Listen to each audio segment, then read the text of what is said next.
Hello and welcome to another episode of the Cúilín Media Podcast. I'm Matthew Hurley. I'm joined here by Gaelic Games Fan TV host Aaron Prendergast and from the faithful podcast Liam White. Seamus Brady unfortunately can't join us this evening for the review of this weekend's games, or the preview for this weekend's games. There's only two this weekend, so LGFA is on next weekend in terms of the league finals. So is Camogie. The football championship is about to start the weekend after. We're very excited about that, obviously. So it is just the two hurling league finals to look at in Division 1A and 1B. Obviously, Cork face Limerick in the Gaelic grounds, and also the Gaelic grounds. They're both on the same day and the same venue as well. So handy that way. Clare against Dublin is the other game as well. We'll also discuss about certain stories that happened this week, considering there's only two games this week as well. We do have the ample time to discuss it in this episode. So firstly, I'll go to you, Aaron. I was going to ask you how you've been keeping, but I'm sure you're excited about the hurling this weekend. But with the news stories coming out today, I don't know, are you that pleased? But we'll see how you are. Yeah. Maybe we'll get onto all that, but yeah, overall, no, I'm doing well, keeping well. Looking forward to the weekend's games. It is very strange. It's the first kind of weekend of the year, really, probably since the league started, that there's very little going on, and we've probably had shows on here in recent weeks and months where we've had so much to talk about and so much to kind of break down. So the fact that it is just the two games and a couple of other. Yeah, a lot of contentious maybe issues in the last 7 days in Gaelic games, especially obviously only really in football, given the follow on from the league finals and everything else. But yeah, obviously both our counties are involved this weekend, so looking forward to the games. Yeah, it should be interesting games. Liam, how you've been keeping? It is an interesting two games this weekend, but albeit only two games. It's a bit disappointing we have two games, but I'm saying, when we've done podcasts over the years, we have wanted this, where we have a break week in terms of championship. Like, we have the football league finals, then we have a break, and then the football championship starts as well. There's a 2-week break between the league and the championship, which is a good thing in both codes. So I'm guessing that is a good thing. Yeah, absolutely. No, as a neutral, I'm actually looking forward to these two games this weekend. Even earlier at work, I was thinking, Jesus, these are actually two very fascinating games this weekend. You have the two, I would say right now, best sides in the country in Limerick and Cork going at each other. But then you have a very novel game in Clare and Dublin. A bit of history there. The two sides meeting each other in the early 2010s, going at each other. I can actually remember watching Clare and Dublin in a bar in Malaga in 2012 with Bernard Dunn, the former boxer. And I can remember that like it was yesterday. Geez, that's 14 years ago. That's incredible. But yeah, no, these two had a great game back in January. It's a shame that it was never shown anywhere. It would have been a cracking game to have watched on GA Go or TG or RT or anything, to be honest with you. But yeah, no, it's two great games to look forward to this weekend. And looking forward to delving into them. Yeah, exactly. It should be an excellent weekend, and we have a lot of comments coming in here, especially for Peter Griffin there. So thanks, Peter. But we will discuss with Peter's top comment here, which starting comment was, well, lads, C. Murphy looks to be off the hook for the incident on Sunday, and there was news that kind of broke earlier today about Michael Murphy.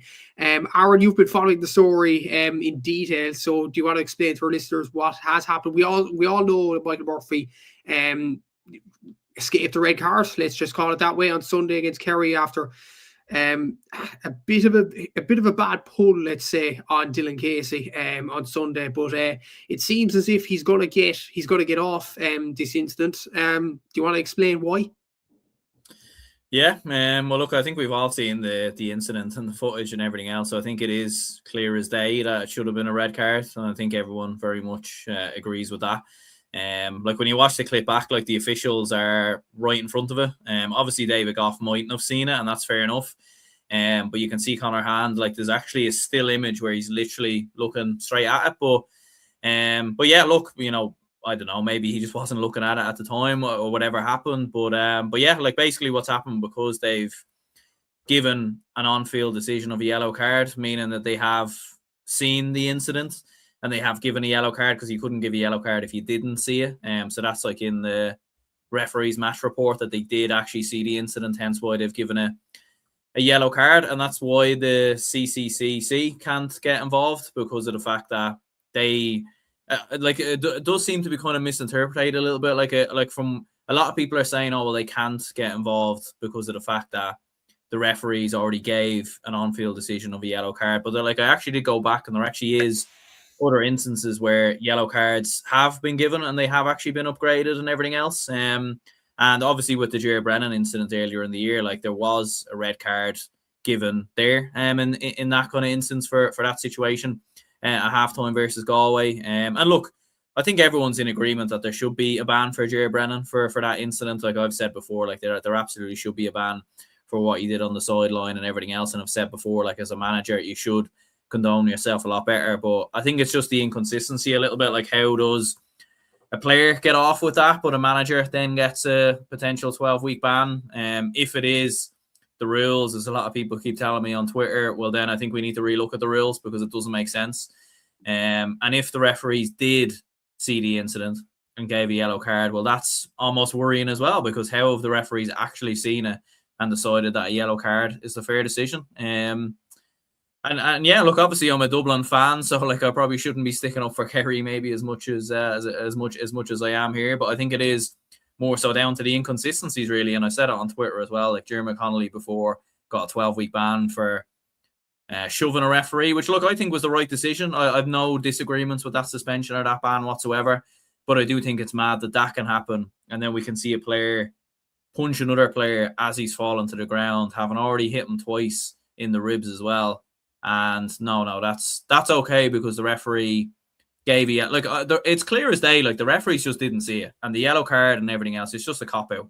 It's just a clear cop out, and they're just trying to save themselves. They absolutely didn't see it, because if they did, like I mean, David Goff, like he sent like 5 players off in one game before between Armagh and Tyrone. Like he obviously gives a black card to Charlie Oak Burns in the Dublin Armagh game.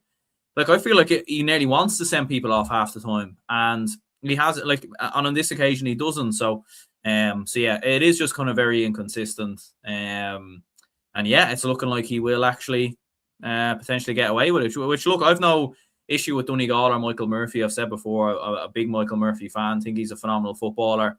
You know, I probably still enjoy watching him play in the Ulster Championship or whatever. And it doesn't impact Dublin whatsoever. Like, you know, but I think it's just more so the inconsistencies which are a bit frustrating. Yeah, exactly. So Peter's saying here, he's eating chat as always. Galway S&C lad looking at an 8-week ban as well. Porter Sean O'Malley saying here, Murphy's got the G in his pocket. Yeah, it's going to be very interesting to see that kind of element as well. And Peter Griffin saying in here, did you see the meme with Goff and the guy dog on the walk again? I didn't see that, no. I'd say there's a few knocking about, so all right. So, but definitely. And Peter's also saying in here about Murphy. Murphy's the golden poster boy in the CCC's eyes. Goff Turpin, says Peter Griffin. So yeah, I'd say it's an interesting kind of a debate in many ways. But look, I wouldn't be the biggest fan of Kerry like you, Aaron, in terms of Cork and Kerry have a rivalry, Dublin and Kerry have a rivalry, but even like I looked at the replay. Obviously, referees don't have the luxury of looking at replays and things like that. But having looked at the replay, Murphy should have got sent off. It's as clear as day. Hit Dylan Casey at the side of the head. I don't think that's even a debate. He should have got his marching orders there. And how he's got away scot-free, how he's got away with without a substantial ban is beyond me. In fairness, especially when the Joe Brennan one, that was pretty bad in terms of the strength and conditioning coach with Galway. But even looking back, even to the Dermot Connolly one, like I defend Dublin here, like Connolly's was just a tug in the jersey. Let's call a spade a spade. Michael Murphy hit a fella across the head. Like you can't. I like Donegal and I like Michael Murphy. I probably want Donegal to win the All Ireland in terms of that group deserving it. But calling a spade, Liam, he deserved to go. And if anything, coming out of the game, he deserved a substantial ban. It's this classic thing of, well, the referee didn't see it, but that's why you have linesmen there. You know, their linesmen surely saw that there was a box there. There was 2 punches there, to be honest with you. His whole tackling, there wasn't even tackling there. It was just bang, bang, bang. Do you know what I mean? It was like watching Mayweather, to be honest with you. It wasn't a GAA match. So I don't know. Look, Murphy, for me, I still think Donegal would have won that game without Murphy, but that doesn't change the fact that he should have been sent off. It's as simple as that. He should have been given his marching orders. Like, you do wonder sometimes, are referees afraid to send off like the big names? Like if David Clifford had done that, would he have gotten a red card? If Conor Callaghan had done that. I'm not saying that they would do that, but I'm just saying players that are well known in the country, are they going to get away with stuff like that? Look, maybe that's not the case. Maybe I'm reading into that too much. But Michael Murphy, for me, absolutely should have gotten a red card. And I'd be like, I have nothing against Donegal. I have nothing against Jim McGuinness, nothing against Michael Murphy at all. If they won the All-Ireland, I'd be quite happy for them, to be honest with you. They've been a group that have been on the rise over the last couple of years. Could have easily, if they'd have beaten Galway in 24, they'd probably would have gone on and beaten Armagh in All-Ireland, because they just seem to have them on a string at the moment. Could have easily won it last year. But at the end of the day, you can't be tackling like that. You can't be boxing, lads. Do you know what I mean? When you're going in for a tackle, there's a way to tackle, and that's absolutely not the way, or at least certainly not the way I was playing Gaelic football anyways. So, yeah, look, simply put, I know the referees don't have the benefit of VAR or anything like that, which I still wouldn't want in the GEA anyway. But when you go to these meetings and you watch them, when you watch this incident back and everything, common sense has to come through at some stage, and you've just got to say, listen, we can't accept this. Because then what I'd be interested to see now more than anything is not what happens with Murphy now, is what happens when the next lad does it from another county, or possibly even from Donegal themselves. Are they going to send off someone else then for the same incident, or are they going to go for a special meeting with Leinster Council or Munster Council or the CCC, and are they going to basically say, yeah, you're getting off scotch-free, or are they going to suspend another fella? So the next time this happens is always the most interesting aspect for me, because you're wondering why. Well, why did he get off and why hasn't he? And I'd be the same as he. Like, look, I agree with Connolly getting a ban. I agree with Brennan getting a ban. But if they're getting a ban for what they did, Murphy should absolutely be getting a ban as well. You either give it for all three of them, or you give it for none of them. Simple as that. Yeah, it is plain to see, really. It's plain to see in black and white. And Michael Murphy should have got the ban indeed. Peter saying here on Sunday's show, Seamus outlined the view of the video check on calls like this. They should use a replay for this if the ref didn't see it and the linesman flag it. The thing is, and I see the bit of your discussion in terms of the VAR aspect on Sunday as well. And I wouldn't necessarily be for VAR in GA, because everything will be pulled back. I looked at hockey in the Olympics, and what hockey actually have is a system where you have, I think it's 2 or 3 wild card checks. And then a manager or a captain can request to the referee, okay, this is the wrong decision, we feel, have a look at the monitor. And you have 1 check gone. Your check's down to 2. That's what hockey had in the Olympics, and I'd definitely be for that. Not necessarily the TMO and rugby either, but I'd be for really checks in terms of these incidents. Because imagine this incident: Michael Murphy obviously boxes Dylan Casey. Kerry have one of their 3 checks, and let's say Sean O'Shea, I think, who was their captain on the day, goes over to David Goff. David, we want to have a look at one thing, so that's one of our checks gone. David Goff goes over to have a look. Then once he has a look, it should be a red card after that. So yeah, I think the GA probably should bring in something like that in terms of it. It doesn't have to be like something exactly like VAR in soccer, which has ruined it in many ways. But yeah, I'd love to hear your thoughts on this, Aaron. I think Liam talked about it the other night with Seamus. But what's your thoughts on video, I suppose, replays in the GA?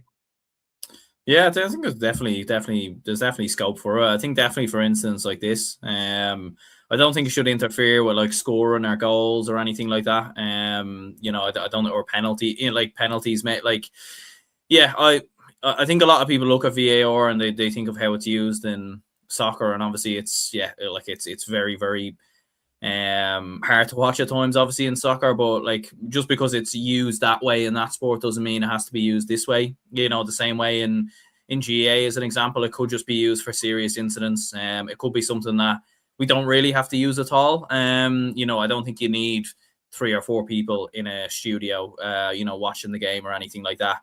I think it could just be one person watching a monitor or something of that nature, and then the referee then maybe goes over and makes a decision. But I like the idea as well, like if there being like checks or something like that if something serious kind of happens. Now obviously there is the instance where players could miss something as well. Like, to be fair, I don't think there was actually a lot of Kerry players actually appealing the Murphy incident. I actually think a lot of them maybe just had eyes on the ball, so I actually don't think a lot of them potentially actually seen it when it happened, other than obviously Dylan Casey himself.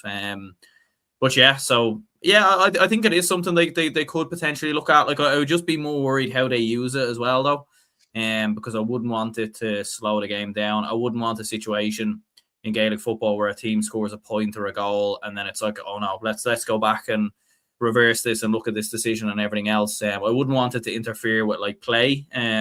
But if it came to like serious incidents or anything like that, I think that's maybe where something could work.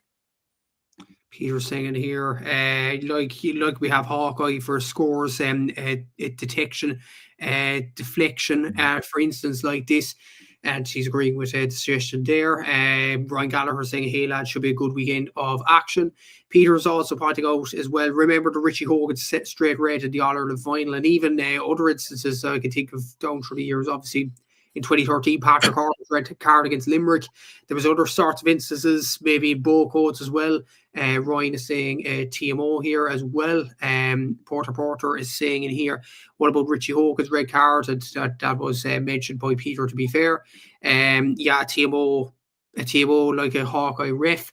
And Ryan is saying in here as well, Murphy got away with daylight robbery. So that is the comments on Michael Murphy. Porter saying commented here as well in terms of the under-20s. I'm just going to have a look at it. He was just saying, what about the under-20s? There were some good wins for Tipperary Cork last night. We will probably discuss the under-20s later in the championship in terms of the competitions there. But just a shout out to Barry O'Flynn from SARS. Obviously, being part of the background team in SARS, he actually got a goal against Limerick last night. Barry Walsh got 2-9. So congratulations to Cork for getting a win over Limerick last night. But I'll throw this one to you, Liam, in terms of GA news as well. This was on the same gate as well, and this is obviously Hooter Gate. If anybody listened during the week to Off the Ball, John Cleary was on it during the week talking about obviously the incident involving Mar Shadley and James Conlon in the Division 2 final. So the incident was Mar Shadley was coming out with the ball, James Conlon fouls him, it's given as a free, and then James Conlon catches him along by the legs to delay the quick free, what it looked like. James Conlon gets a black card, but he wasn't pushed up by the referee, Brendan Griffin, and John Cleary was remonstrating with Brendan Griffin as well. And during the week, John was actually trying to get clarification from certain people. RT, he mentioned in the off-the-ball interview, said it wasn't a 50-metre advancement. Eamon Fitzmaurice said it was, who was in charge of the FRC in terms of the rules. Tony Lean from the Irish Examiner actually pointed out some rule where it should have been brought up 50 metres. Obviously, Liam, Meath were probably the better team on Sunday. They reeled off 8 points to 0 at a certain point for Cork, and that goes without saying. They were probably the better team on the day. But in terms of this incident and this Hooter thing I think there's two parts to this. Number one, should Mar Shadley's the foul of Mar Shadley by James Conlon should it have been a black card as well as a 50-metre advancement, number one. And number two, with the Hooter, should this be changed, particularly for the championship? Because as it is now, it's not a great spectacle in terms of this. And when you look at last year in terms of the Hooter, it seemed to be much better. Yep, in terms of a black card, probably should have been, but I will admit, I'm still not a fan of the ball going up 50 metres, I'll be honest with you. I remember seeing it last year. I think it was the very first game I saw last year when Offaly played Sligo, where I was introduced to the new rules. And I enjoyed most of the new changes because I thought it made football a lot more of a spectacle, and it made it a lot more enjoyable to watch after years of, falling asleep watching matches, to be honest with you. But bringing the ball up 20, 30, 40 yards, 50 yards for me is just not it for me. It's the same with handing the ball straight back to your opponent when it's a free. Like, I can remember I was at Dublin Derry last year after the Dublin Offaly hurling match. We stayed around, and I can't remember who it was that fouled Shane McGuigan from the Dublin side. I don't know if it was Davy Byrne or whoever it was, and I may be careful because he's housemates with my sister. So Davy, if you're listening, I'm sorry for pointing you out here. But like, he had to hand the ball back to Shane McGuigan about 20 yards out. And then Shane McGuigan just runs off with it and nearly gets a goal. And at that moment, I was like, no, not a fan of this at all. I know you have to show respect and you have to try and quicken up the game, but handing the ball back to your opponent, bringing the freeze 50 yards up, or even the incident of the ball going out and then not handing the ball back straight. Who was it from Meath and Cork? I can't remember off the top of my head who that was. You remember for the sideline? Oh, Sean Rafferty, yeah. Yeah. Like, stuff like that. Like, for me, that's all rubbish, to be honest with you. I'm not a fan of all that stuff. Big fan of the 2-pointers. Big fan of the ball having to go outside of the big arc for a kick out. I think that's a good new rule introduced, to be honest with you, and all that kind of stuff. I think the hooter, the way it was last year, was fine. I didn't see an issue with it. I thought, especially you take the All-Ireland final last year, the build-up to David Clifford's point, and then the absolute excitement. Like, I can remember we were close enough to where he did kick it, and just the roof came off Croke Park when, you know, the slow build-up. David Clifford's been watched and watched and watched. He's not involved in the game in the slightest. And then he comes up with that point, rushes down the pitch at halftime, goes down the tunnel. And, you know, for me, that was nearly essentially the winning of the game for Kerry. But that was a dramatic moment and a build-up moment. Or even going back to our league final against Kildare last year, we were 2 points up in the last minute. And then the hooter goes, and then you realise this is the last kick of the game. Kildare need to get a goal to win it, or they need a draw, otherwise it's game over. I actually like all that. For me, the hooter, the way it is now, not a fan of it at all, because I just worry. Just say, for example, it's Dublin Cork in the All-Ireland final a couple of months' time. Cork are up by a point in the last minute, and then the ball comes to, I don't know, Conor Callahan or Colin Baskel or, you know, Patro Coffey-Byrne or someone, and he kicks a 2-pointer, and then the ball's in the air, hooter goes. You know, do you give the point and Dublin win the All-Ireland, or do you say, nope, the ball wasn't gone over the bar, the hooter went, Cork win the All-Ireland? Like, I just worry that something like that's going to happen in a couple of months' time. It's all right for Kerry Roscommon. It's a league game at the end of the day. What if this happens in an All-Ireland final? What if this happens in a provincial final? That could cost a team their entire season. So, yeah, look, certain rules I agree with. Some of them either need to go or they need to be restructured again. So that's my thoughts on that. Yeah, exactly. So attacker number 2 was saying in here about the hooter. No reason to change it at all. From no reason to change the hooter at all. Peter saying in here, hooter was madness from the FRC. Also, there was commenting here, too much tinkering with the rules lately. Hooter was fine how it was.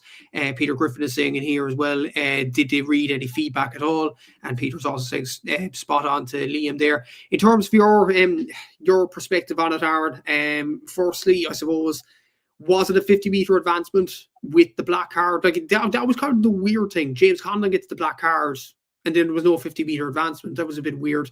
But as well as that, with the hooter, it is a bit strange, to be fair. I know I said it from the start of the season, I would have rather the hooter as it was last year. Like the David Clifford stuff, I enjoyed that. Even the stuff in Portlaoise between, I think it was Cork and Roscommon as well, where there was one last week. Dermot Murtagh was sizing up an opportunity, and ended up Daniel O'Malley putting in a good block. Sean Powder punting into the stand. Cork get through to the next round. Like, I enjoyed that sort of aspect with the hooter. But the hooter as it is now, you have situations where teams are going to rush down the field and try to get scores, and that's not entertaining.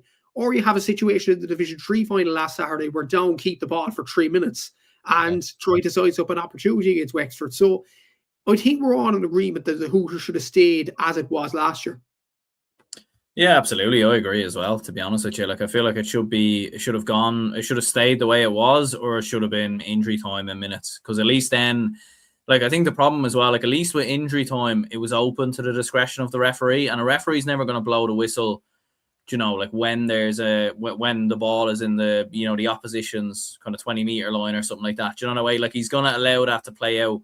He'll blow the whistle before it gets to that stage if it's over the time, but so yeah, like I think, to be honest, yeah, there is a lot wrong with it. Like Down, yeah, kind of keeping the ball. We've saw in large kind of, and like that's been something that's been happening even before the hooter. You know, like I remember Dublin doing that in the 2017 All-Ireland final against Mayo for the final kind of, you know, 4 or 5 minutes. I don't think you're going to get rid of that unless you change the rules of the game, where a team can only keep the ball for a certain period of time, or there can only be a certain amount of passes. But to be honest with you, I don't know if you can create a rule for that. I think that's limiting the game a little bit too much. And I don't know for the referees whether they'll be able to kind of keep up with that. To be honest, in terms of like a possession count, in terms of how long a team can have the ball. Like, I think it's open to the other team as well. Like, it is up to the other team. Like, people say about that David Clifford point against Donegal, but like, it's up to Donegal as well to stop him. You know what I mean? To put men around him to get the ball off him. And the thing is, if Donegal had have, you know, possessed or had have taken the ball off David Clifford, it's not like the hooter would have went. They would have had the ball themselves, so they could have went up the other end and got a 2-pointer themselves. Do you know what I mean?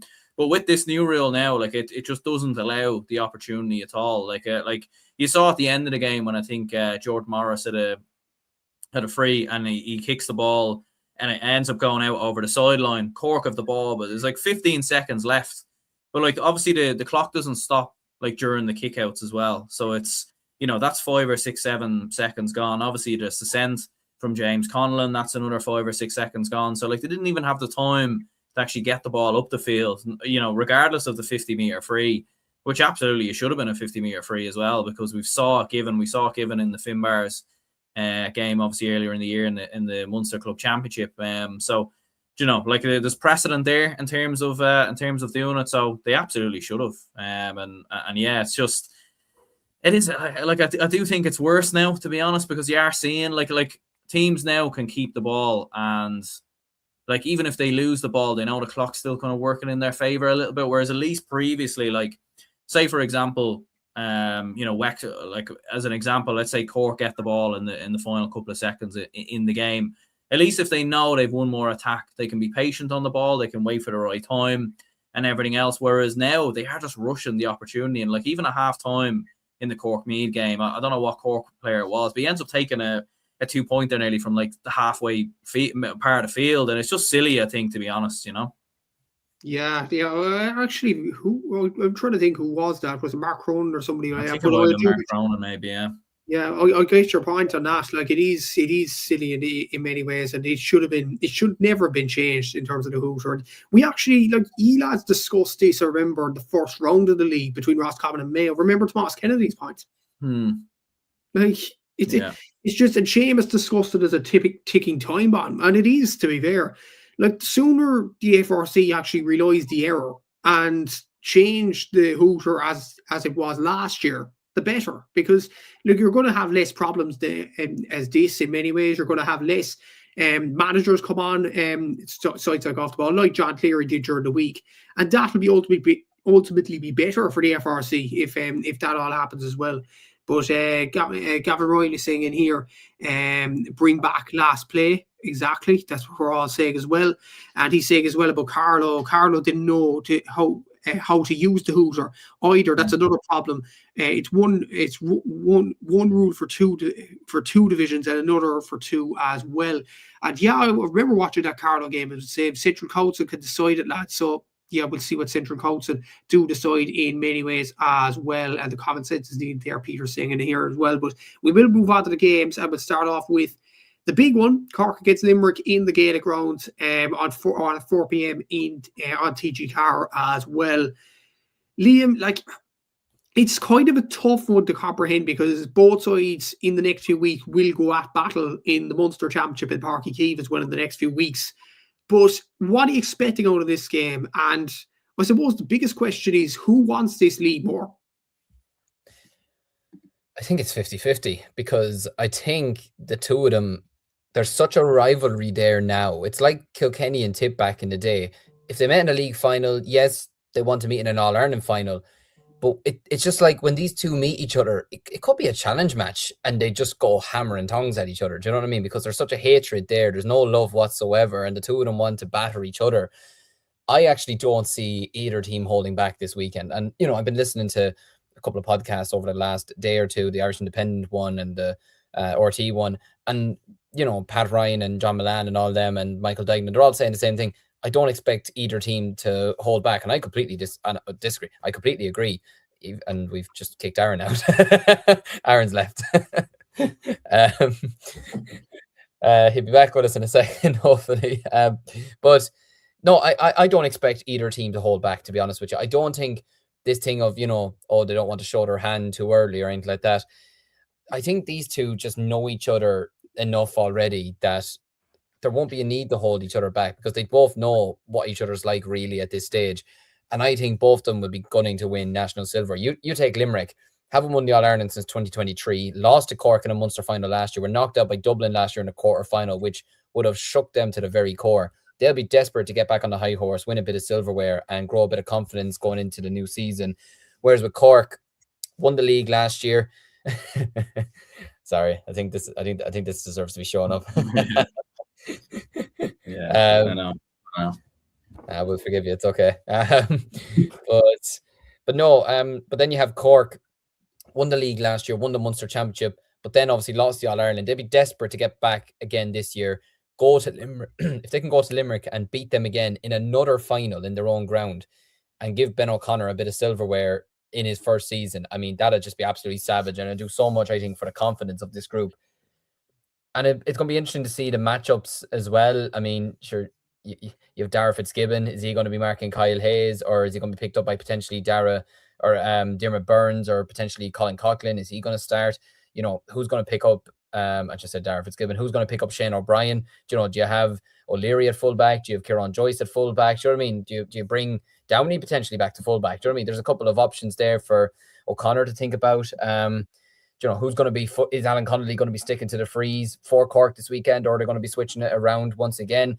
Can Aidan O'Connor deliver for Limerick in a big final this weekend? Can Keane Lynch get back to his very best? Can Adam English deliver? You know, there's a lot of questions going into this weekend, but I'm actually really excited to see them two just going hammering tongues at each other. These two teams really only know how to put on banger after banger after banger, to be honest with you. Like, even the league game that they played last year in the round robin, it still was dramatic for the fact that you had the Seamus Flanagan incident and, you know, the whole thing of not being shown on TG Carr and all that. And then last year, look, a lot of people didn't enjoy last year's Munster final. I loved it, you know, even with all the misses in the match and all that, because there was a lot of drama and there was tension there. Do you know what I mean?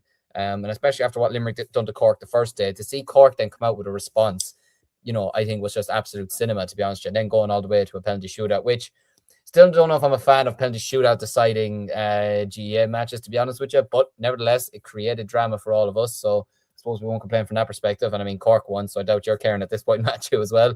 But no, I think these two are going to go hammering tongues at each other this weekend. And I expect it to be an absolute cracking final, to be honest. And especially at a potential sold-out Gaelic grounds as well. These two teams will not want to leave anything out there but 100%. In terms of the penalty shootout question, like Tom Bowersey said, he was good for the game, and he's like he part of the Limerick panel. So I'm just gonna leave that there. Ryan Gallagher is singing here. Will Ben O'Connor want the league? Does the dog shit in the wood? Like seriously, like Ben has said previously that he wants to win every game. So I don't think that kind of perspective is going to change in a league final. Simple as that. No matter which Tipperary coming up, doesn't matter. If both teams are playing to their full potential, I think Limerick are a slightly better team. That's a Porter singing here. Attackers number 2 was singing here. Cork will have eyes for Tip, in my opinion. Peter singing here as well that I think so, especially in the Gaelic grounds. And there's a few more comments in here from Sean O'Malley saying he can't see either team giving too much away in terms of the player management or effort. But I can't wait to see them clash on the 26th. I expect both it to be an absolute cracker. Darrell Reedy singing here, don't think Cork will go all out for it. Way too much to lose. Lose Sunday could roll over for 2 weeks, and they could have a good go Tip. Then they'd be facing into a knockout game against Limerick in the park. Ryan Gallagher's singing here. Peter and Ryan are having a bit of a discussion in the chat as well. Sean O'Malley singing here. It's worth a question how Alan Connolly does against the best teams, particularly on freeze. My prediction is at least 2 red cards. Pretty big, and Shane Hines will be sore from all the writing. Absolutely, Aaron, it is a fascinating encounter, I have to say, between Cork and Limerick. But this league final, it is probably the biggest question out of this, and probably the most interesting question. And everybody's mentioned in the comments, and I did ask this to Liam, and I'll ask this to you as well. Who wants it more, really? Would it be Cork or would it be Limerick? It's kind of hard to know, to be honest. It's a weird situation for a league final where I feel like both teams almost don't want to win the game, or both teams don't want to give much away and don't want to play their hand and everything else. Like, you feel like Limerick maybe have more to prove, a little bit more, given the fact that they obviously, in big kind of games of the last couple of seasons. I know Limerick beat Cork in the league this year. I know they beat them in the round robin last season as well. But in terms of the big games, the knockout games, Cork have gotten the better of Limerick in those games. So for Limerick, having the opportunity to get one over on the Rebels and get one over on this Cork side, I think will be absolutely huge from a Limerick perspective.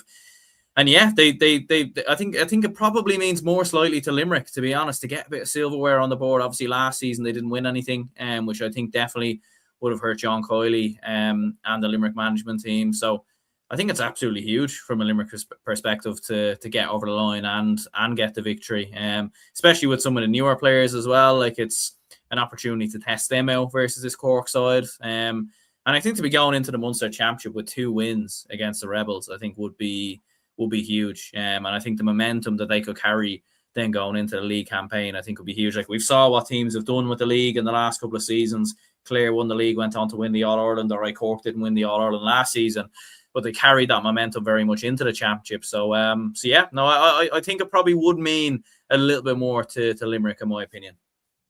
Yeah, exactly. So our thought about Limerick's younger generation and younger talent in many ways, Liam. Like, out of their top scorers, like 3 of their top scorers are, let's call it, from the younger generation of Limerick players. Aidan O'Connor is 155, Colin O'Neill is 311 for play, Shane O'Brien is 211 for play. Then fourth, unusually, you have Aaron Gillan there on 2-9. To be fair, he scored a lot from play. That is a good tally from play, to be fair to him. But the likes of Aidan O'Connor really take you on the battle for the free. Shane O'Brien is an absolute linchpin in the full forward line as well. Colin O'Neill, what a year he's had, intercounty, obviously with college and Fitzgibbon for you well as well. And in the top 5, you have Adam English around midfield with 11 points as well. And he's the guy that really makes Limerick tick as well. You mentioned Colin Coughlin at the start as well, Liam. Like, the younger talents are really shining from a Limerick point of view. And it probably takes the pressure off Gillan, Hagerty, Morrissey, Lynch, all these sorts of players.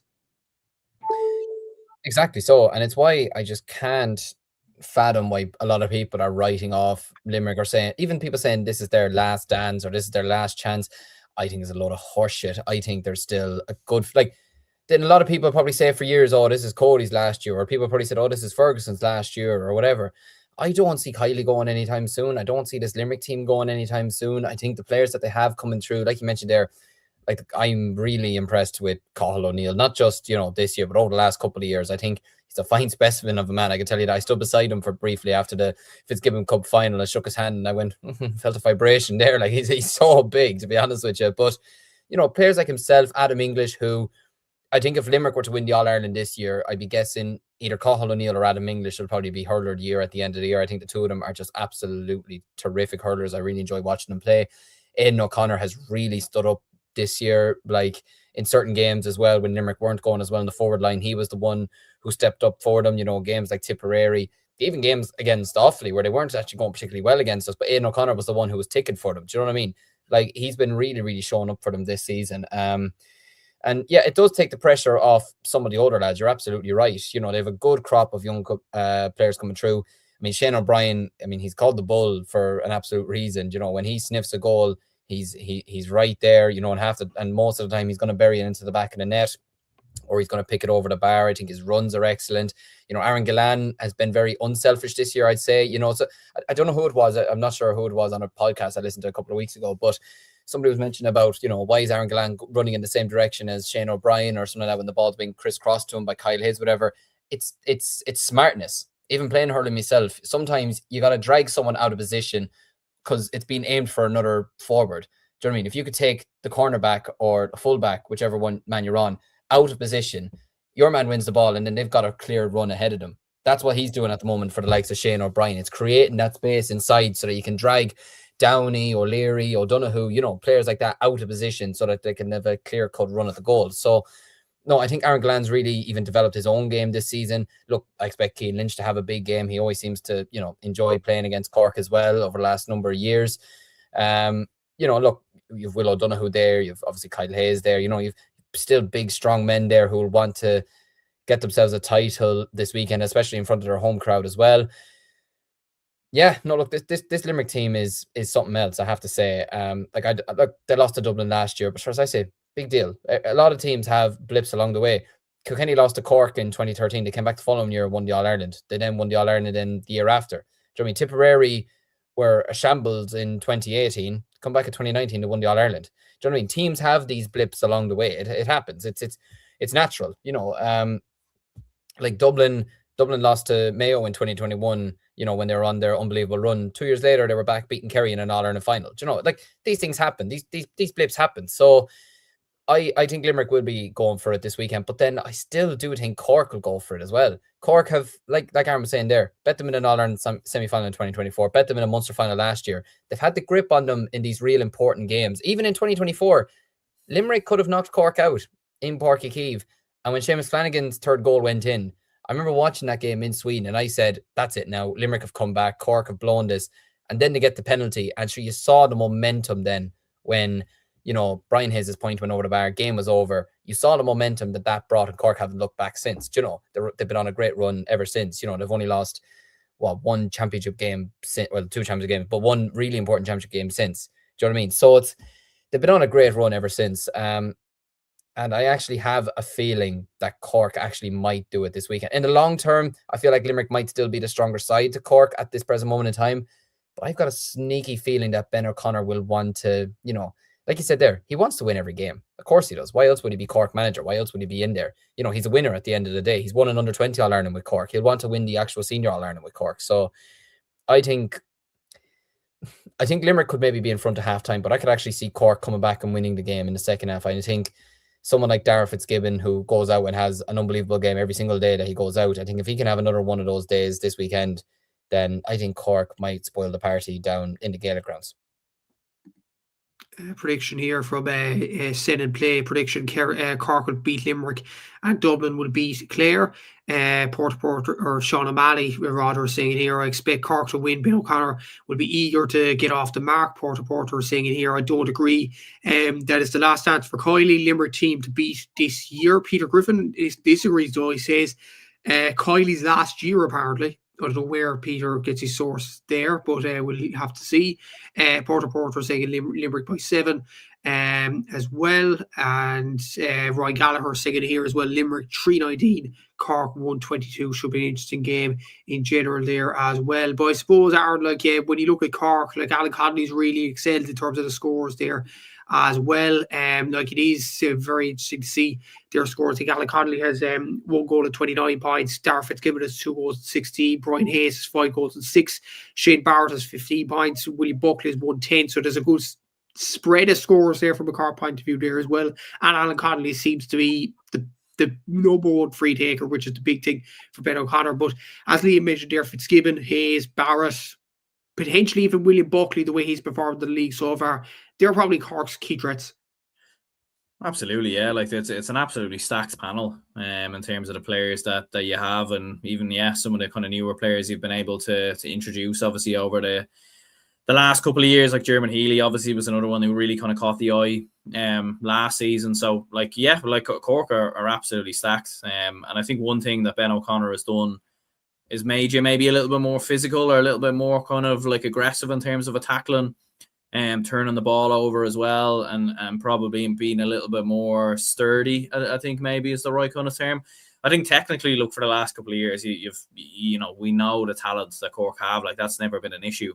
But it has maybe just been that physical approach or that kind of battle hardness or something of that nature, maybe that Cork have been missing. But as you said, Alan Connolly's been obviously in phenomenal form. He is that type of player that can very quietly go and score a hat-trick or something like that. You know what I mean? I feel like he's the type of player that could pop up with 2-1 or 2-2 and he wouldn't even be the star of the show. We'd be speaking about someone else maybe. But he's such a goal getter. He's a bit of a poacher, really. He always kind of finds himself in the right positions at the right time. And he's obviously been phenomenal. Darragh Fitzgibbon, I think, has been talked about maybe as an early contender for hurler of the year. He's been absolutely brilliant so far for Cork this season. It is going to be interesting to see obviously the team sheets as well this weekend in terms of will both go as strong as they can. But I do think you want to carry that momentum going into the championship, and I think it's been mentioned before that Cork, I think is Cork's first 2 games Tipperary and Limerick. I don't know, I don't think Cork will want to go in to Tipperary and Limerick on the back of a loss. Do you know what I mean? Because if they were to lose to Limerick and then they go and lose to Tipperary, then they have to play Limerick again. All of a sudden they're up against it. I know in previous seasons Cork have lost 2 games in the opening round, or the opening 2 games in Munster, and actually still found a way to go through, but you are relying on other results. And I always think that's a dangerous game when you're looking at other results and everything else, because all it takes is one result to go against you, and then you're gone. Do you know what I mean? So, I do actually think it is quite important for Cork to win this game. It is definitely Peter Griffin is saying in here in terms of a prediction. Limerick 130, Cork 220. Aaron Gallant again, man of the match, and he's saying Limerick to score over 30 points as well. Attacker number 2 was saying in here as well. Cork's full back line has been their undoing in the last few years, and they go and give up goal chances. But Liam, you did say earlier that Cork will spoil the party at the Gaelic ground to get over the line. Why do you believe that'll be the outcome in the end? And I have to ask you as well about Cork's maybe full back line, and as attacker number 2 said there as well, in terms of the full back kind of conundrum. Darragh O'Leary has been the first choice full back for most of the league campaign. Owen Downey was last year in the All-Ireland final. We all know what happened there with John McGrath. Kieran Joyce was against Offaly and apparently didn't play to his best standards in many ways as well. So it'd be interesting to see who actually does man the full back position for Cork at the weekend. And yeah. Sorry. Yep, that's happened again. I wouldn't have it for Kieran Joyce being fullback, I'll be honest with you. Because, look, not even just because I don't think he got the best test against Offaly, I will be honest about it, but I also don't think he was great, and I don't think it's his position. Like Brian O'Mara played a fullback for a few games for Tipperary. I think that position maybe suits him a small bit more. I think Joyce has so much to give. I think Joyce could actually work potentially at centre back, maybe. Like, he's big, he's strong, he's very athletic, he's good at catching the ball, he's good at striking the ball. I feel like his best position is wing back, I will be honest with you. I think that you could disagree with me, Matthew. You see more of him than I would, even with club and everything like that. But I just don't see him as a fullback, to be honest with you. I don't know whether about Owen Downey at fullback either. I think O'Leary, for me, probably is the best shout at the moment to be at fullback, to be honest with you. But obviously, it has been the major discussion for Cork over the last couple of years, their fullback line. You know, it's probably been their Achilles heel to a degree over the last couple of years, because everywhere else on the pitch, really, Cork arguably have the best starting 15 in the country. It's just the fullback line that has been, you know, people's worries over the last number of years, and in particularly last year, it's where it obviously kind of came crumbling down in the end. But I think he needs to get a solid full back line sorted for this year, because I think the rest of the team, to a small bit of a degree, sort of, there's players in there at the moment that you sort of know, right, they're going to realistically, when the championship comes along, they're going to start. Like your Shane Barrett's, your Darragh Fitzgibbons, your Brian Hayes, your Robert Downeys, Mark Colbins, Tim O'Mahony's. These are the players, Podge Collins, these are the players that you know are going to start, realistically.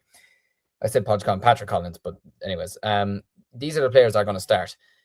It's your full back line that you need to get absolutely right. And especially if you're, just for heaven's sake at the moment, I don't think Limerick have named their team, but if you have Aaron Gallant, Shane O'Brien in the full forward line, you push Aidan O'Connor maybe in a corner forward, you could easily throw, Tom Morrissey into corner forward. Is Peter Casey's fit, isn't he? Or am I mistaken? Or I think he is, yeah. He should be fit, yeah. Like you've those players in the full forward line. And we've seen it over the last number of years.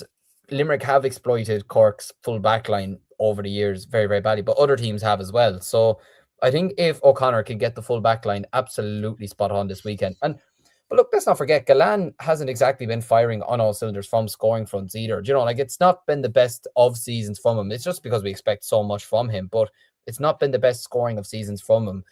But it's keeping Shane O'Brien quiet. If you can limit him to even a point, because I do expect him to maybe score in this game, but if you can keep him quiet to that sort of a degree, then you're going a long, long way. I think if Cork can win the full forward, full backline battle, then they'll go a long, long way to winning this game, because you then have your players like Shane Barrett and Darragh Fitzgibbons and your Brian Hayes, who I think Brian Hayes arguably right now is the best corner forward probably in the country, alongside the likes of maybe an Owen Cody or possibly, if you had Shane O'Brien out of corner forward or, something like that. But yeah, look, I think if you keep that full back line or that full forward line quiet from a Cork perspective, then you're going a long, long way to win this game, 100%. So Liam has predicted a Cork win there. I'll probably back Cork as well to win this encounter. Cork will be desperate to win the Gaelic Grounds before the championship kicks off or throws in, should I say. And yeah, I'm going to say Cork will nick it as well. Will you make it 3 from 3, Aaron? I'm actually going to back Limerick to get over the line.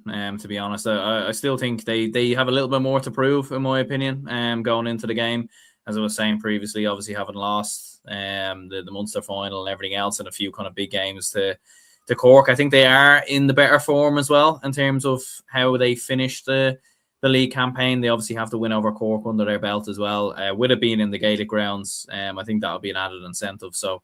I think it'll be very close, to be honest. Like, I'm going to go for a 1-point win. So, like, it's, when you're predicting a 1-point win, it could very, very easily go either way. I think extra time could be a possibility.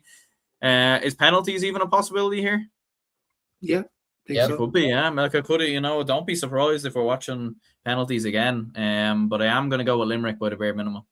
We won't mention penalties. Yeah, probably not. Actually, to be fair, this one last week. Fucking out. Still not over it.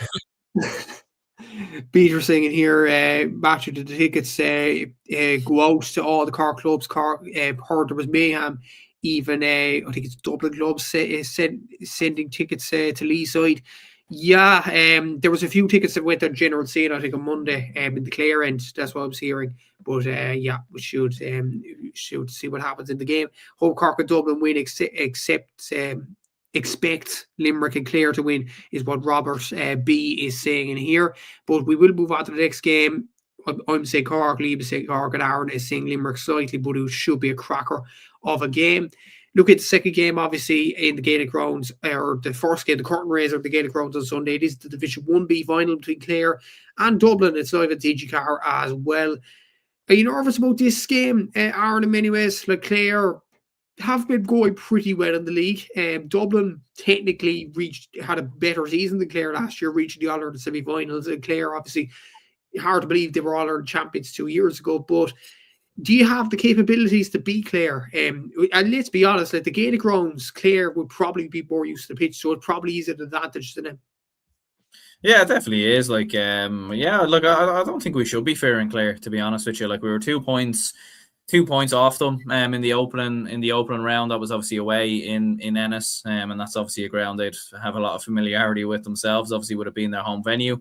We were very unlucky not to beat them that day, and we had a lot of chances towards the end of the game that we didn't take, and Clare kind of pipped us sort of at the death. But yeah, I think we've proven over the last kind of 12 months or so, and over the last couple of years, that we can compete with these teams. We beat Limerick, we've had some big results and big performances versus Galway. Obviously, Kilkenny has been the one that have had our number, in fairness, but we've had some kind of big results and big performances. Look, I think it is a free hit. Look, we're promoted. There's nothing to worry about. I think the only thing I wouldn't want to see here is like if we got hammered or something like that, because we could carry that into the Leinster Championship, and then that could maybe be a bit of an issue. But I think we absolutely do have the capabilities to go toe to toe with this Clare team. Like I think in terms of forwards as well, in terms of how well some of our forwards are playing, like Sullivan's coming in great form. Obviously, John Heatherton has been like brilliant. I think as well, like a lot of people look at John Heatherton as like a bear in the square, kind of loop the ball into him. But I think he's proven this year that he's a little bit more than that. I think skill wise, like against Wexford, like some of the control, the flicks, and even for one of his goals as well, like was absolutely outstanding. It's great to see Dara Power getting more involved as well. He's had 2 very good games in the last 2 matches, one against Carlow, one against Down. Scoring 8 points combined in both of those 2 games. So we're coming in very strong. It's going to be interesting to see with Clare, because Clare, like, you do feel like the game maybe means more to Dublin a little bit than Clare, because Clare are going in obviously to the Munster Championship. They're going to have their eyes obviously set on that game. There is rumours about certain players maybe not playing from a Clare perspective as well. So that's obviously going to be interesting to see. So I give Dublin every chance. I really, really do. And yeah, I give us a great chance. Beast is actually saying here, Aaron, Dublin hurling looking good this year. Could see them going far. Absolutely, they look in a good place at the moment as well. There's a comment in here as well saying that Sean O'Malley saying, I think Dublin will beat Clare. I like the way they're moving under Neil O'Callaghan. I think Clare, albeit they beat them on the way in since they have an All-Ireland and the big day in them as well. There's a comment in here from Peter as well saying that he fancies Dublin as well. He was more impressed with Dublin against Kildare than Clare in Newbridge. And he was saying here, Sir Farrell, Brian Carroll made the point that the Dubs don't travel too well beyond the pale. I'm not sure what the pale means, to be honest, but we will move. Porter is also saying here, Dubs win. So I think that's a Tipperary fan back in Dublin as well. A lot of people backing Dublin for this game.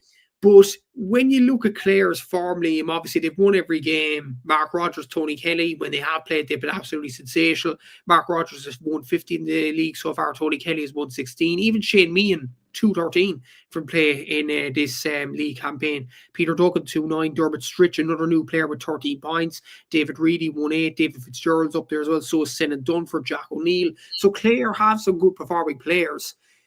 And they were comfortable in a game that they didn't need to win against Wexford either as well, with kind of a second team out. How important is it for Clare to win, especially before the Munster Championship? But that game against Waterford, the first game that they do have in Munster, that's absolutely huge for Clare. So do they need to win this game to kind of breed winning confidence into this Clare team in winning game number one and winning a trophy as well, a national trophy number two? Well, I suppose, first of all, if Dublin do lose this weekend, Aaron, can you at least take the bad form into the Offaly game and then you can do what you want after that? Just give us something. You can do what you want after that. But no, in all seriousness, yeah, look, I think Clare coming to this game, look, they're in good form. There's no point saying otherwise. But I suppose, considering where they were 2 years ago, you probably expected it, to be honest with you. Like, they put, 335 pass down.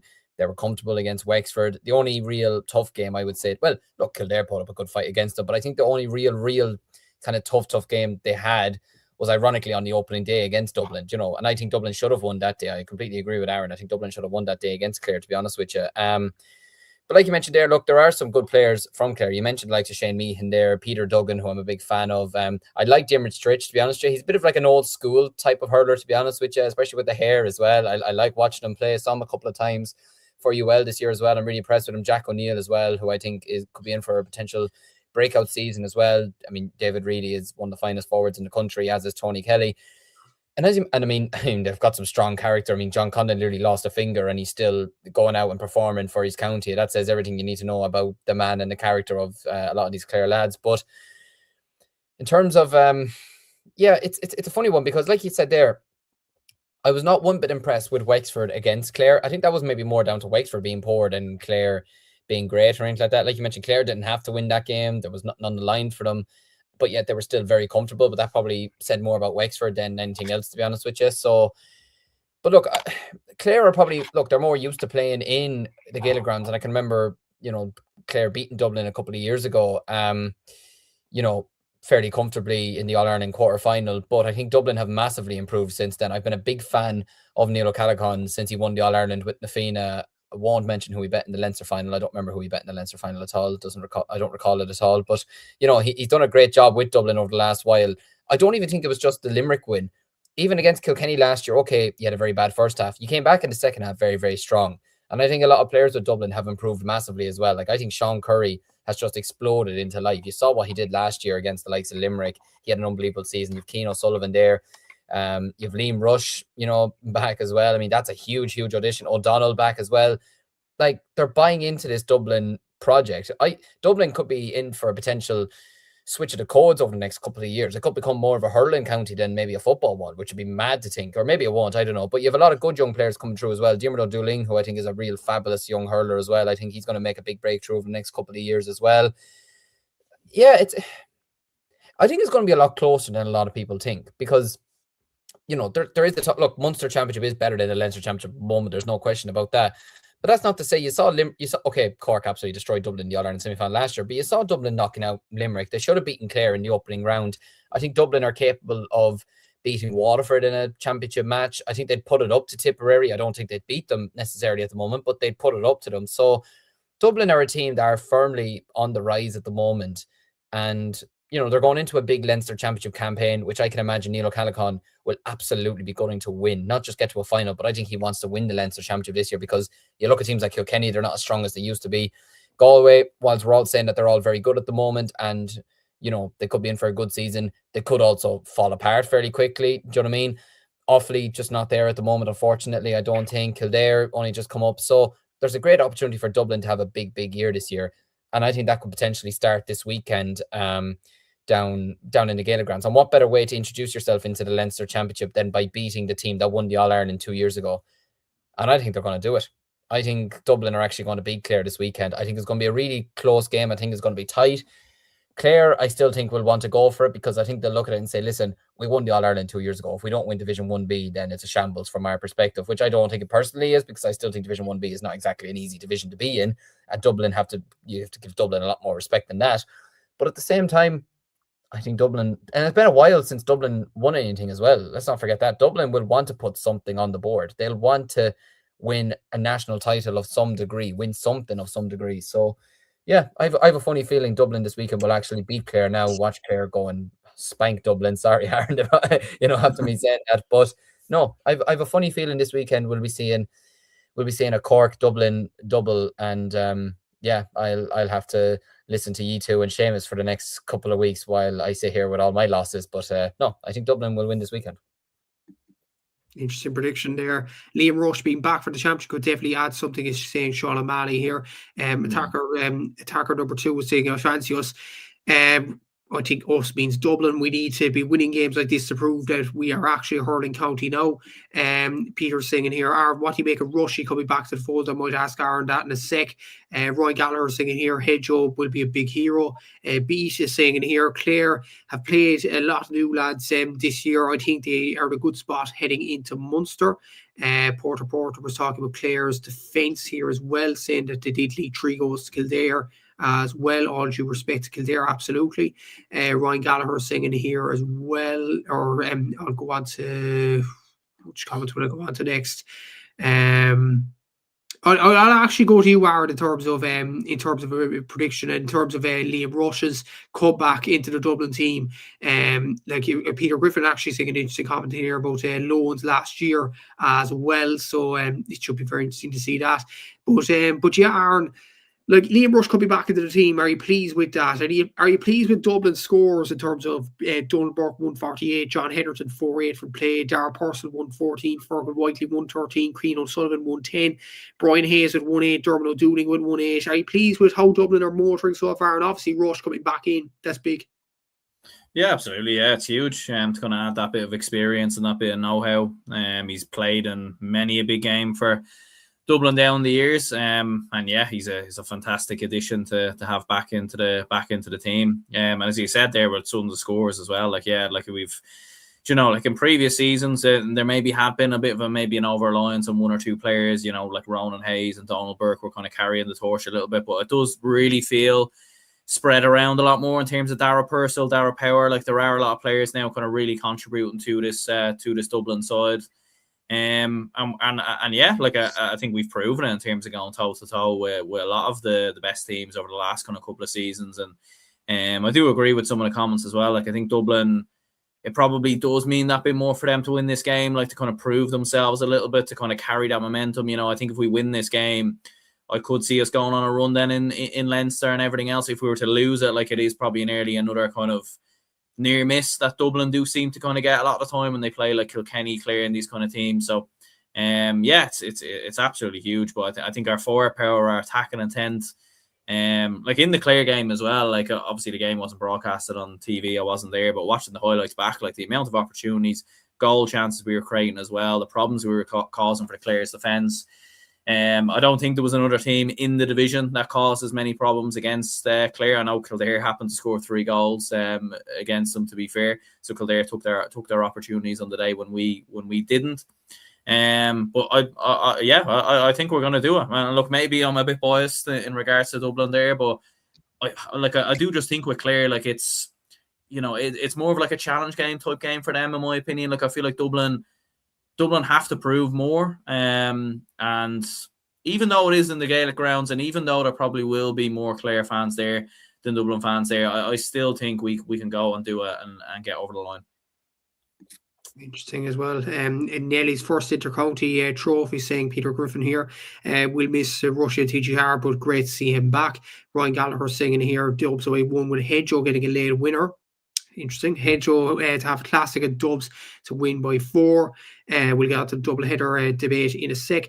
Lads, did you see the date of the release of the pre-championship predictions? Not as of yet, Peter. We will decide that in due course. But in terms of prediction for me, look, like you both said, Dublin. Will I make it 3 from 3 here? Sorry, Aaron, no. Sorry. You led me on there. Yeah, that was real dramatic. No, to be fair, no, I have given Clare a lot of stick, let's call it, over the last year or so. I don't particularly like Clare, obviously, as a Cork fan, but look, they're in Division 1B. It's sort of a situation, I don't know, you might correct me on this, Liam. It's sort of like a situation before the Offaly-Waterford game last year, where a lot of people were thinking, okay, Offaly could test Waterford aren't great.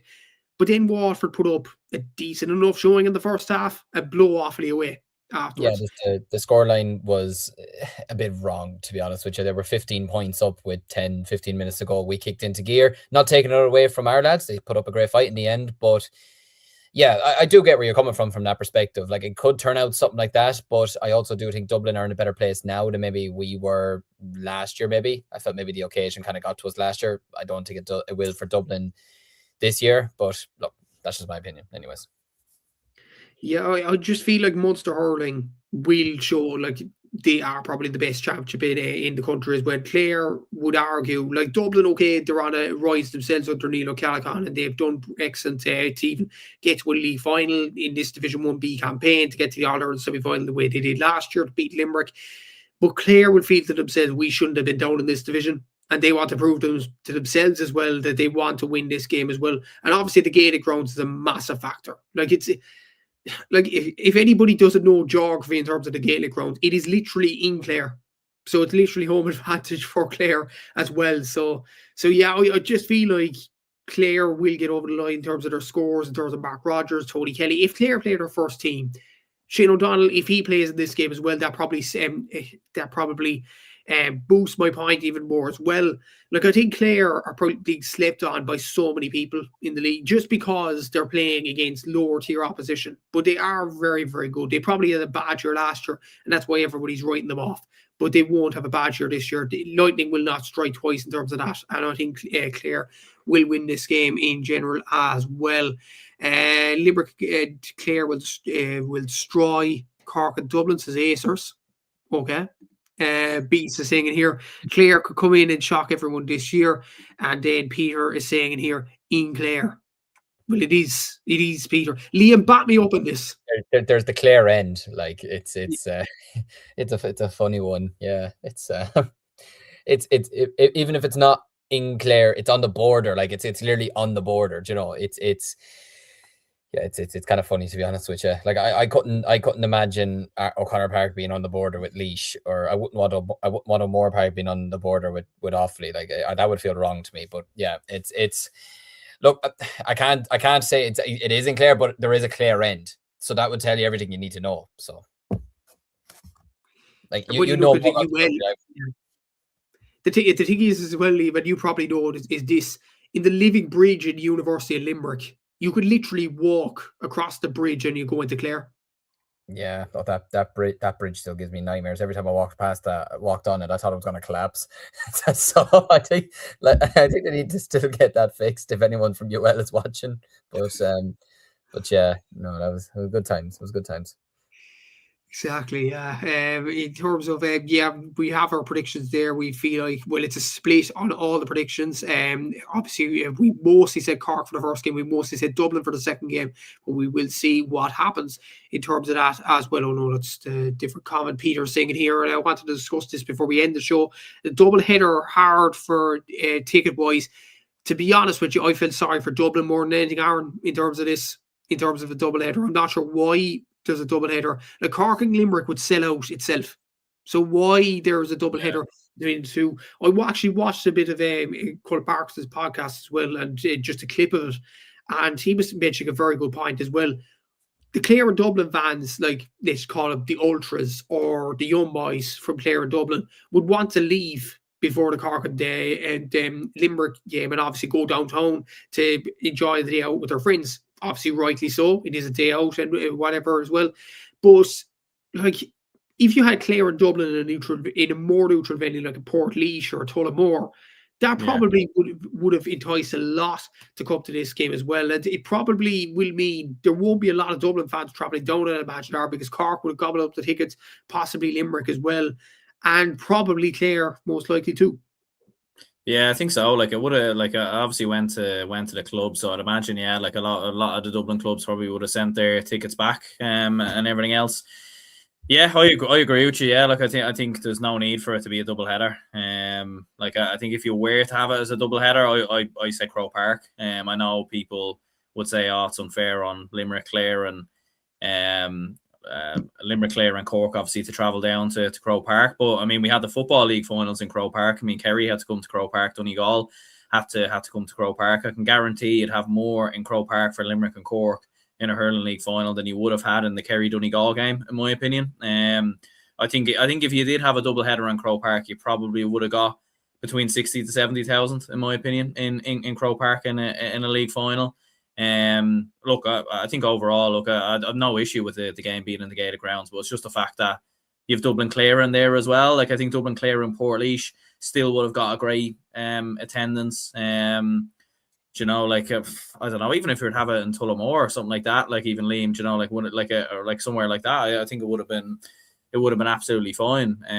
So yeah, a little bit disappointing. Yeah, it is kind of harsh on a lot of the different supporters, a lot of the hardcore supporters who won't get to go this weekend. And it is a massive shame, because so often we talk about dead atmospheres and everything else, and this is an opportunity to have a great atmosphere. And unfortunately, look, it will be a great atmosphere in there, but there will be a lot more people who unfortunately won't get to go.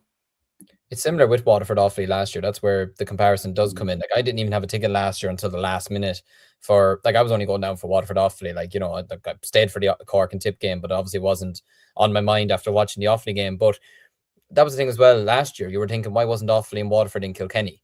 Do you know what I mean? Or even in Portlaoise or Thurles or somewhere else. I completely agree. I think this game this weekend, I think you'd sell out O'Moore Park. You'd sell out O'Connor Park, I think, you know, for these two games this weekend. Or you get a decent crowd in anyway. You might get a decent crowd in Thurles as well. You never know. So, I don't know.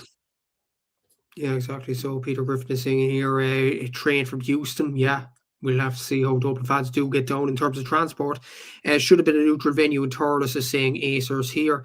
Peter Griffin is saying Donegal stayed at the Johnston House Hotel. I think I'm actually not sure the Cork's in the Clayton or something like that, but yeah, Johnstown Bridge is saying as well.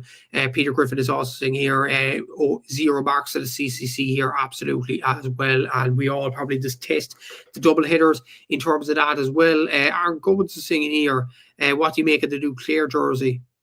I didn't see that, to be honest. I heard there was a new Clare jersey, but I don't know, did AV lads see it? Can't say I did, sorry. No. I didn't know, I don't know, but I don't know if that's a reference to me supposed to be getting a Clare jersey in the background, but we will get it, Aaron. Don't worry, we will do it at some stage. We'll replace the Monaghan jersey, because God knows, since the jersey's gone up there, they've lost every game. So take it down quick. Yeah. Exactly. So, but Aaron Gubbins did mention a good comment as well, and we will finish on this, lads. Who will be the man of the match in both games? I'll start with Julian. Ooh. Right. Oh, God. I think in the man of the match from the Cork and Limerick game. Oh, God. Brian Hayes. I think he might get a goal and 3 points, maybe a goal and 4. I think Limerick's best player is going to be Cathal O'Neill, for just the way he's been all season. The man of the match in Dublin, Clare. Again, Chris Crummey's fit, yeah? I think so, yeah. Presume so. Barron, yeah, if he's fit, I'm going to go with him. And I think Clare's best player is Peter Duggan. Interesting picks. Aaron? Yeah, I think for man of the match in the Limerick Cork game, I'll go for Adam English. I think he's gonna dominate. And then Dublin Clare, I'll go with Cian O'Sullivan, who I think has been in very good form. I do think a player like Fergal Whiteley actually could have a great game as well. But I'd go for both of them. What about you? Yeah, for Cork against Limerick, I'm going to go Shane Barrett. I think he's done very well for Cork when he has played this year. Limerick's best player, I think, it will be Aidan O'Connor, top scorer in the league so far. I think he's been absolutely sensational. So if Limerick win, I'll probably go Aidan O'Connor there. In terms of Clare against Dublin, this could be the sort of venue and game and national final where Tony Kelly will start to show the country that you shouldn't have forgot about him. So I'm going to go for Tony Kelly for Clare against Dublin. If Dublin are to win, Conor Burke, I'd say, if he is fit, Aaron, is he? Yeah, he is, Yeah, I'm going to go for Conor Burke in terms of man of the match if Dublin win that game as well. And there is a comment here from Peter. Great preview, lads. Thanks a million and enjoy the finals. Catch these on the after the Easter holidays. Absolutely. Well, we will have a Sunday preview show as well. So it'll be Easter Sunday as well. There will be a bank holiday Monday there as well. So, yeah, absolutely. Ryan is saying here. Thank you. Lads, see you on Sunday. Absolutely. And enjoy the games if you are watching them or going to the game in the Gaelic grounds this weekend. Like, subscribe, all that good stuff as well. It should be an interesting Sunday of action as well. Obviously a quiet weekend, no LGFA, no men's football, no camogie either. It's just the two games, but they should be absolute crackers. We'll see you all on Sunday in terms of a weekend preview show or review show, should I say, long night. But we will see you in the next show on Sunday evening. Until then, take care and enjoy the games at the weekend.